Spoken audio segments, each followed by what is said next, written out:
বগুড়া যেখানে 1800 টাকা নিচ্ছে, মহিলা কলেজ নিচ্ছে হচ্ছে 2790 টাকা, কিন্তু আমাদের কলেজে নিচ্ছে 3590 টাকা। এটা প্রতিবাদ সাধারণ ছাত্রছাত্রীদের পক্ষে আমি প্রতিবাদ করতে চাই যে এই টাকাটা তারা কেন নিচ্ছে। কিন্তু সেখানে বলতে যাওয়াতে তারা আমাদের লাঞ্ছিত করে। তারা বলতেছে তুমি জুলাই যোদ্ধা বলে তারা আমাকে লাঞ্ছিত করেছে। আমাকে জুলাই যোদ্ধা বলে লাঞ্ছিত করতে আওয়ামী লীগের যে সকল দোষররা ছিল কলেজ প্রশাসনে তারা জুলাই যোদ্ধাকে অবমাননা করেছে। 5 আগস্টে আমরা সাধারণ ছাত্রছাত্রীদের জন্য জীবন দিয়েছি, কিন্তু এই সাধারণ ছাত্রছাত্রীদের অধিকার আদায়ের জন্য আবারও আমরা জীবন দেওয়ার জন্য প্রস্তুত আছি। আমরা ছাত্রদল সাধারণ ছাত্রছাত্রীদের পিছিয়ে আছি, থাকবো, জীবনের শেষ রক্তবিন্দু দেওয়া পর্যন্ত আমরা সাধারণ ছাত্রছাত্রীদের পক্ষে থাকবো।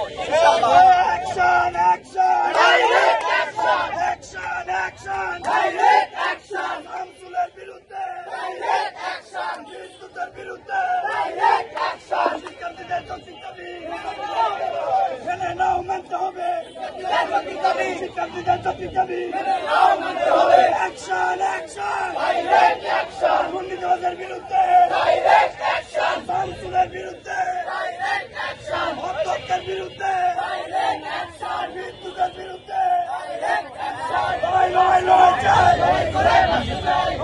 লড়াই চাই। শিক্ষার্থীদের অ্যাকশন, অবৈধদের অ্যাকশন, দুর্নীতিবাজের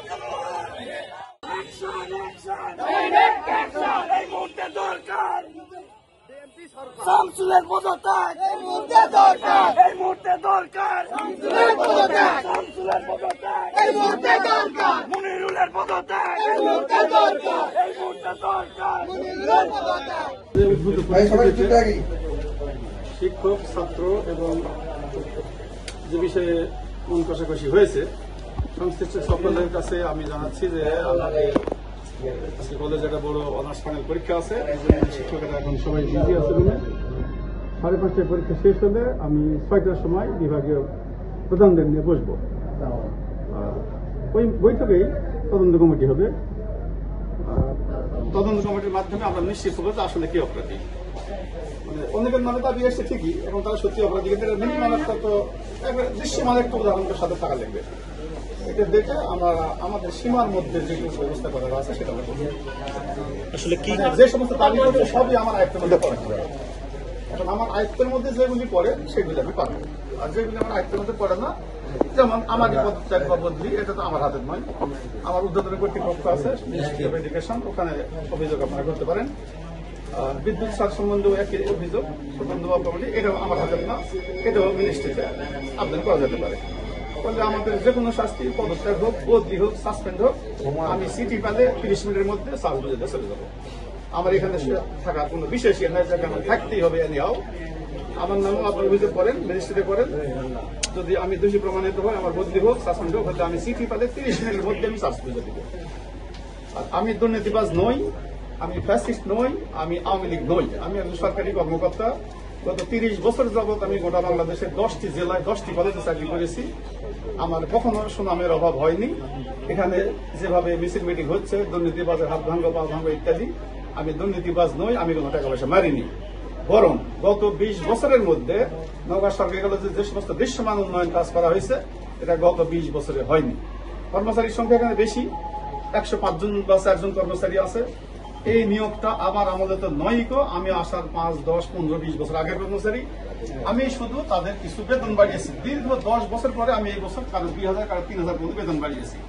এই বেতন তো আমি বাড়ি থেকে দিব না, এটা আমাদের একটা ফান্ড আছে, নিরাপত্তা নৈশ প্রহরী ফান্ডের নাম। এই ফান্ডে ছাত্রদের টাকা তোলা হয়, সেই টাকাটা যাই হলো কর্মচারীদের বেতন বাবদ। এখানে কম বা বেশি যে প্রশ্ন আছে সেটা একটা উদাহরণ দিলে বোঝা যাবে। বগুড়া আজিজুল হক কলেজের ছাত্র সংখ্যা 40,000, কর্মচারী 50 জন। তারা যদি 200 টাকা তোলে, কথার কথা, তাহলে তাদের 8 লক্ষ টাকা ওঠে। আমাদের ছাত্র সংখ্যা 10,000, তাহলে ছাত্র সংখ্যা 4 ভাগের 1 ভাগ, কর্মচারী তাদের সাথে 5 গুণ বেশি। এই জন্য আমাদের কিছু বেশি টাকা তোলার প্রয়োজন হয়েছে। বাংলাদেশ সরকারের মন্ত্রী পরিষদ কর্তৃক আমাদের জন্য একটি পরিপত্র আছে যে আমরা কতদূর পারবো আর কতদূর পারবো না। আমাদের যে একাডেমিক কাউন্সিল আছে, তার মধ্যে প্রত্যেকটা বিভাগের হেড পদাধিকার সদস্য। এই মিটিং এ আমাদের স্বাধীনতা আছে যে আমাদের প্রয়োজনীয় পরিমাণ ফি আমরা বৃদ্ধি করতে পারবো।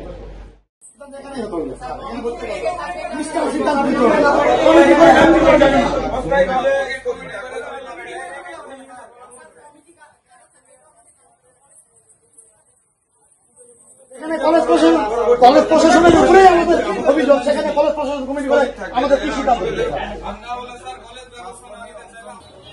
ধন্যবাদ। আমাদের প্রতিবাদ এই দুর্নীতিবাজ যে কলেজ কর্তৃপক্ষ, এই কর্তৃপক্ষ বরাবরই এই দুর্নীতি করে আসতেছে প্রায় 1 বছর ধরে।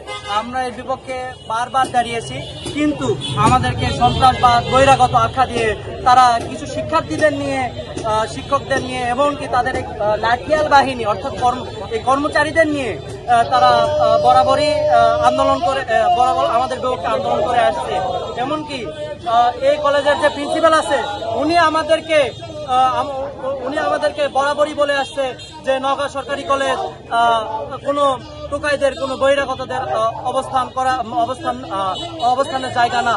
এখন আমি নওগাঁ সরকারি কলেজের প্রিন্সিপালকে বলতে চাই, এই যে হুট করে 1000 টাকা বেড়ে যাওয়া, আজিজুল হক কলেজের মতো বাংলাদেশের সব থেকে বড় কলেজের মধ্যে একটা, সেই কলেজে 1000 টাকা কম, কিন্তু আমাদের কলেজে হুট করে 3200 টাকা। এটা কিভাবে হয়ে গেল? এই নওগাঁ সরকারি কলেজের কলাবাগানের খাতে কি এই টাকা কি খরচ করা হয়েছে, না নওগাঁ সরকারি কলেজের এই নতুন সুইমিং পুল যেটা বৃষ্টির মাধ্যমে হয়ে থাকে সেটার খাতে ব্যয় করা হয়েছে? ধন্যবাদ।